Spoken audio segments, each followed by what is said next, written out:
ఎత్తైన గుట్టపై వెలిసి ఉన్న మహిమాన్విత క్షేత్రం.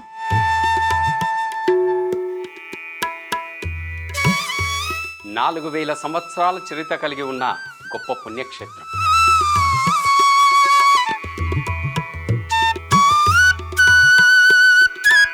ఒకే ఆలయంలో శ్రీ సీతారామచంద్ర స్వామివార్లు, శ్రీదేవి భూదేవి సమేతంగా శ్రీ వెంకటేశ్వర స్వామివారు కొలువై ఉన్న మహిమాన్విత నిలయం.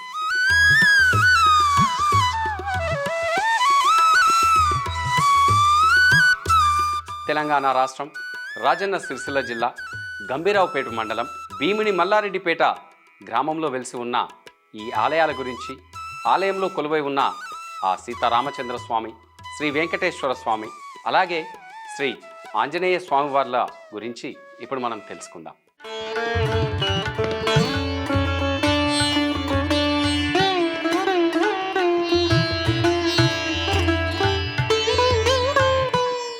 ఈ ఆలయ నిర్మాణం ఎంతో రాతి కట్టడంతో ఎంతో అద్భుతంగా అలరాడుతోంది. ఎత్తైన కొండపైన వివిధ ఆకృతులతో, నిర్మాణ శైలితో భక్తులను సమ్మోహితులను చేస్తుంది. ఎటు చూసినా రాతి కట్టడాల స్తంభాలతో ఈ నిర్మితమైన ఆలయం నమో వెంకటేశ, ఓం నమో సీతారామచంద్ర స్వామి అంటూ భక్తులు ఆ స్వామివారిని దర్శించుకుంటారు. ఆలయ ప్రాకారం మొత్తం రాతితో నిర్మించిన అతి సుందరంగా మనకు కనిపిస్తుంది. ఏ స్తంభాన్ని చూసినా ఆ స్తంభం నుండి గోవింద అనే నామస్మరణ, నమో నారాయణాయ అనే నామం లీలగా వినిపిస్తోంది.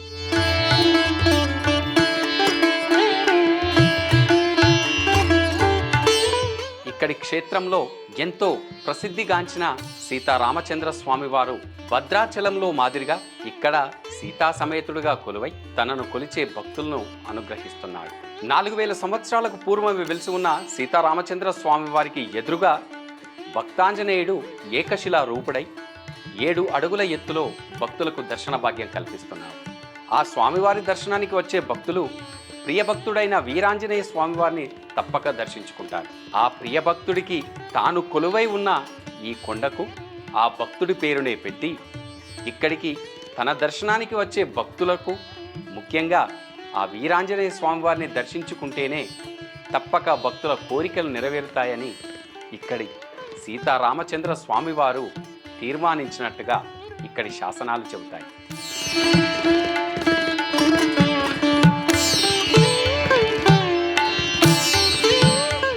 ఎంతో పుణ్యస్థలంగా పేరుగాంచిన ఈ ఆలయం గురించి, ఆంజనేయ స్వామివారి గురించి ఈ మాటలు మా భక్తులకు అందించారు. స్థల పురాణం గురించి మీకు చెప్తాను. ఈ స్థల పురాణం ఏమనగా, ఇక్కడ పైన మనకు కనిపిస్తున్న దేవస్థానము రామాలయము, వెంకటేశ్వర ఆలయము. ఈ 2 దేవస్థానాలు కాకతీయులు 1198 నుంచి 1250 మధ్యలో నిర్మించారని స్థల పురాణంలో చెప్తారు. ప్రతినిత్యము నైవేద్యము, స్వామివారి రాములవారి నైవేద్యము మలంగా మారడం జరుగుతుందట. అప్పుడు ఆ అర్చకుడు అలాగే ఊరు గ్రామస్తులు, స్వామి ఈ నైవేద్యము మలంగా మారడం ఎందుకు జరుగుతుంది అని శ్రీ సీతారామచంద్ర వారిని నమస్కరించి ఆ రోజు ఆ రామచంద్ర ఆలయంలో నిద్ర చేశారట. ఆ నిద్ర చేసిన గ్రామస్తులు ఆ పూజారి కలలో ఆంజనేయ స్వామి వారు కనబడి నేను ఉన్నాను తీసుకురమ్మని ఒకే విధంగా ఆ 6గురికి స్వప్నంలో చెప్పడం జరిగిందట. ఎక్కడైతే ఈ గ్రామస్తులు వెళ్ళిన కచరం ఆగిందో అక్కడ ఈ ఊరు వాళ్ళు తవ్వడం జరిగిందట. అప్పుడు ఈ 7.5 విగ్రహం, ఇక్కడ మనకు కనబడుతున్న ఈ విగ్రహము 7.5 అడుగుల విగ్రహము అక్కడ తవ్వకంలో కనబడిందట. ఎవరైతే వీరు వెళ్ళారో 6గురు అలాగే ఒక్కటే ఎడ్ల బండి సహాయంతో ఈ ఆంజనేయ స్వామి వారిని లాగడం జరిగిందట. వెంటనే ఎప్పుడైతే ఈ భీముని మల్లారెడ్డిపేట గ్రామస్తులు లాగడం జరిగిందో స్వామివారు అమాంతం లేచాడట. లేచి ఈ గ్రామస్తుల బండ్ల మీద స్వామివారిని నిలిపారట. ఆ నిలిపిన బండి 16 గంటలు ప్రయాణం చేసి ఈ ఊరికి వచ్చిందట. స్థల పురాణంలో ఈ నిత్యము నైవేద్యం కాకుండా నైవేద్యాన్ని మలంగా మారడానికి ఒక రాక్షసి ఉండేదట. ఈ రాముల వారికి వెంకటేశ్వర స్వామి వారికి నిత్యము నైవేద్యం కాకుండా నైవేద్యాన్ని మలంగా మార్చడము, అలాగే ఊరు గ్రామస్తులను భక్తి శ్రద్ధలు లేకుండా వారిని చెడు వ్యసనాలకు బానిసలు చేసిందట. దానివల్లనే స్వామివారు రాముల వారికి నిత్యము నైవేద్య సేవ కావడం లేదని స్వామివారు ఆంజనేయ స్వామివారు దాసాంజనేయుడు స్వయంగా స్వామివారికి సేవ కోసము ఇక్కడికి వచ్చారు. ఎప్పుడైతే ఈ ఆంజనేయ స్వామి ప్రతిమ ఊరు పొరిమేరులకు వచ్చిందో అప్పుడు ఎక్కడైతే ఇక్కడ రాయి చెట్టు ఉందో ఆ రాయి చెట్టు భస్మమైందట.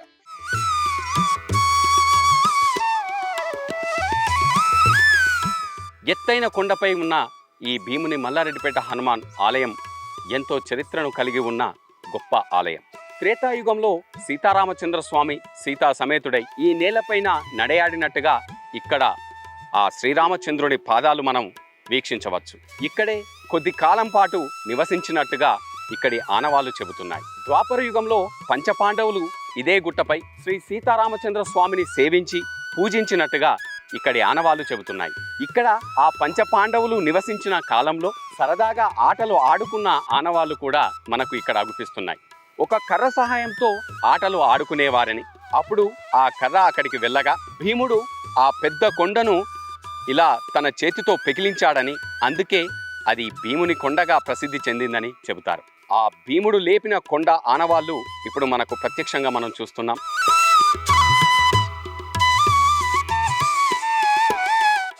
దాదాపు ఒక 1000 సంవత్సరాల చరిత్ర కలిగినటువంటి దేవాలయం ఇది. ఈ గుడి చుట్టూ మాండవి నది ప్రదక్షిణ చేస్తుంది. ఇక్కడ స్వయంగా 9 ఫీట్ల ఆంజనేయ స్వామి వెలిసినాడని ప్రసిద్ధి. ఇక్కడ స్వయంగా వెలిసినటువంటి ఆంజనేయ స్వామి కూడా రాముడు ఉన్నాడు. అంతకుముందే పూర్వకాలంలో రాముడికి పూజలు జరగకుండా ఇక్కడ ఒక బ్రహ్మరాక్షసు ఉండేనట.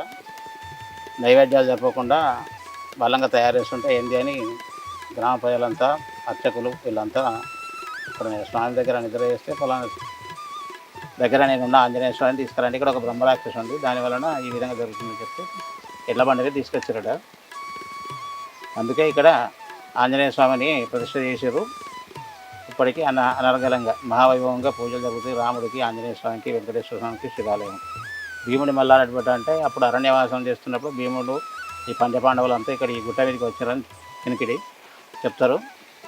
వాళ్ళు అన్నదమ్ముల వినోదం కొరకు ఇక్కడ చిర్రగో నడితే చిర్రపోయి బండ కింద చేరితే ఆ బండని చీల్చి ఆ చిర్ర కొరకు బండ చీల్చిండని అంటారు. అందుకే భీముడి మల్లారెడ్డిపేట బండ అని పేరు. ఇక్కడ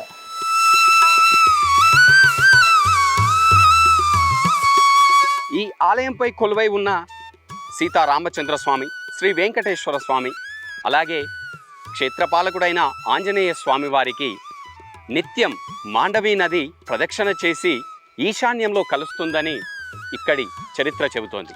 ఆ ఆనవాళ్లుగా మనం ఇక్కడ ప్రత్యక్షంగా వీక్షించవచ్చు. ఎక్కడో కొండ మధ్యలో నుండి జలపాతంగా వస్తున్న ఆ నీటిని, ఆ ప్రవాహాన్ని మాండవీ నదిగా ఇక్కడ పిలుచుకుంటారు.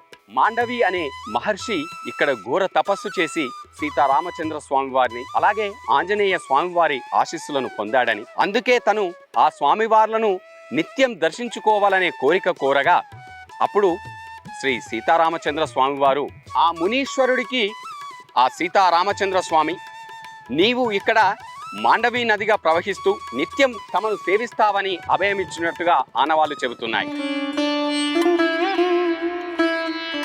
మాండవ్యమని మహాముని తపస్సు చేసిన ప్రదేశము అంటారు. మాండవ్యముని ఆంజనేయ స్వామి వారి కోసం ఈ ప్రాంతంలో తపస్సు చేశారట. ఆ తపస్సు చేస్తున్న సమయంలోనే ఆ శివాలయాన్ని ప్రతిష్ఠించారని చెబుతారు. నిత్యము మాండవ్యముని తపస్సు చేసే ముందు శివార్చన చేసి ఆంజనేయ స్వామి వారికి తపస్సు చేశారట. అందుకోసమే ఆంజనేయ స్వామి వారు ఈ పాత కరీంనగర్ దగ్గర ప్రసిద్ధి కొండగట్టు అగ్రహారం మల్లారెడ్డిపేట ఈ మాండవ్యుడు సంచరించిన ప్రదేశాలు ఇవి. మాండవ్యుడు తపస్సు చేసిన ఆంజనేయ స్వామి నిరంతరము ఈ ప్రాంతంలో ఉండాలని మాండవ్యముని కోరిక కాబట్టి ఆంజనేయ స్వామి నిరంతరం ఈ ప్రాంతంలో తిరుగుచూ భక్తుల కోరిన కోరికలు నెరవేరుస్తూ ఉంటారు. అలాగే ఇక్కడ ప్రసిద్ధి ఏంటంటే ఇక్కడ ప్రవహిస్తున్న నది పేరు మాండవ్య నది. మాండవ్య నదిలో ఎవరైతే స్నానమాచరించి స్వామివారి ఆంజనేయ స్వామి వారి ప్రదక్షిణాలు చేస్తారో వారి గ్రహదోషాలు పోయి ఆరోగ్య సమస్యలు ఏదైనా ఉన్నచో పోతాది అని ఈ భక్తుల నమ్మకం.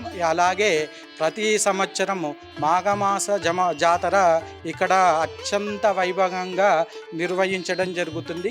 ఇక్కడ ఆ జాతరలో దగ్గర 50,000 నుంచి 1,00,000 మంది ఆ రోజు ఈ మాండవ్య నదిలో స్నానమాచరించి స్వామివారి దర్శనం చేసుకుంటారు.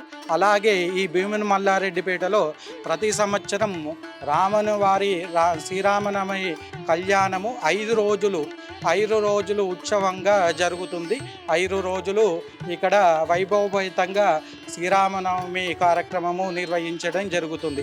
అలాగే ప్రతి సంవత్సరము హనుమత్ జయంతి అత్యంత వైభవపేతంగా ఆంజనేయ స్వామి మాలాదారులచే అలాగే వివిధ ప్రాంత భక్తులచే స్వామివారి జయంతి అత్యంత వైభవంగా నిర్వహించడం జరుగుతుంది. ఆ లయకారుడు గంగా సమేతుడై ఆ స్వామివారిని అభిషేకిస్తూ ఈ మాండవి నది ఈశాన్యంలో కలుస్తోంది. ఎవరైతే ఈ శుద్ధ జలంలో పుణ్య స్నానాలు ఆచరిస్తారో వారి యొక్క పాపాలన్నీ తొలగిపోతాయని ఇక్కడి శాసనాలు చెబుతున్నాయి. మునీశ్వరుడి తపస్సుకు మెచ్చిన సీతారామచంద్ర స్వామి ఇక్కడ మాండవి నదిగా ప్రవహిస్తావని చెప్పి అభయమిచ్చిన ఆ శుభవేళ ఆ పరమేశ్వరుడు కూడా అదే కొండకు గంగా సమేతుడై తనను నిత్యం అభిషేకిస్తూ ఆ మాండవి నది ప్రవహిస్తూ ఉండడం అనేది ఇక్కడి భక్తులను ఎంతో ఆశ్చర్యకితులను చేస్తుంది.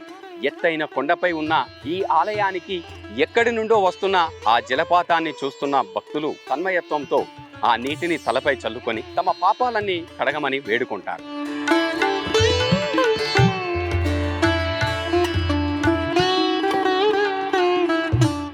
ఇక్కడ బండలపై నెలకొని ఉన్న సెలయేరును కోనేటిగా పిలుచుకుంటారు.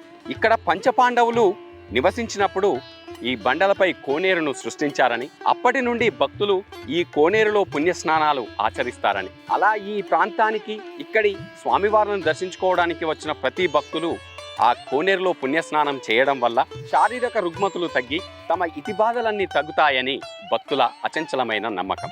వివిధ ప్రాంతాల నుండి పెద్ద సంఖ్యలో భక్తులు నిత్యం ఇక్కడ భీముని మల్లారెడ్డిపేట హనుమాన్ ఆలయాన్ని దర్శించుకోవడానికి పెద్ద సంఖ్యలో హాజరవుతూ ఉంటారు.